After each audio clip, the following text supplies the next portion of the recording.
مسلمان تو دور، کیا ہم انسان بھی ہیں؟ جانوروں کا بھی کوئی مر جائے تو وہ ایسے دعوتیں نہیں اڑاتے، اور اشرف المخلوقات کا تاج پہن کر حیوانیت کی ساری حدیں عبور کر جانا کہاں کی انسانیت ہے؟ میں نے میت کے گھر میں ایسی آوازیں بھی سنی ہیں جو دیگ پر بانٹنے میں لگا ہوتا ہے اسے کہا جاتا ہے ذرا پلیٹ میں 4 بوٹیاں زیادہ ڈال دینا، وہ داماد بھی آیا ہے تو اسے کھانا دینا ہے۔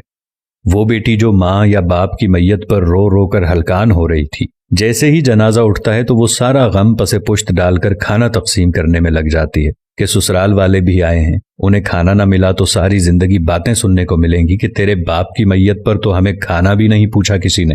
میں نے اس بات پر بھی تبصرے سنے ہیں کہ سالن میں تو تری یعنی گھی ہی نہیں تھا، ہماری پلیٹ میں تو بس شوربہ ہی آیا۔ ہم بحیثیت معاشرہ ظالم بن گئے ہیں۔ خوشیاں تو کجا، ہم نے مرگوں کو بھی اپنے شریکے پورے کرنے کے لیے ایونٹ بنا لیا ہے۔ جب میں کہتا ہوں الہی میرا احوال دیکھ، حکم ہوتا ہے بندے ذرا نامہ اعمال دیکھ۔ کچھ سوال آپ کے ضمیر کے دروازے پر چھوڑ رہا ہوں۔ کیا ہم فطیدگی کے کھانے کا بائیکاٹ نہیں کر سکتے؟ کیا ہم بھوک لگنے پر بازار سے کھانا نہیں کھا سکتے؟ کیا ہم گھر میں ایسا اصول نہیں بنا سکتے کہ خاندان میں کوئی کسی کی فطیدگی پر نہیں کھائے گا؟ سوچئے گا ضرور۔ اگر میری کسی بات یا عمل سے کسی بھائی یا دوست کو کچھ ناگوار گزرا ہو تو ان سے نہایت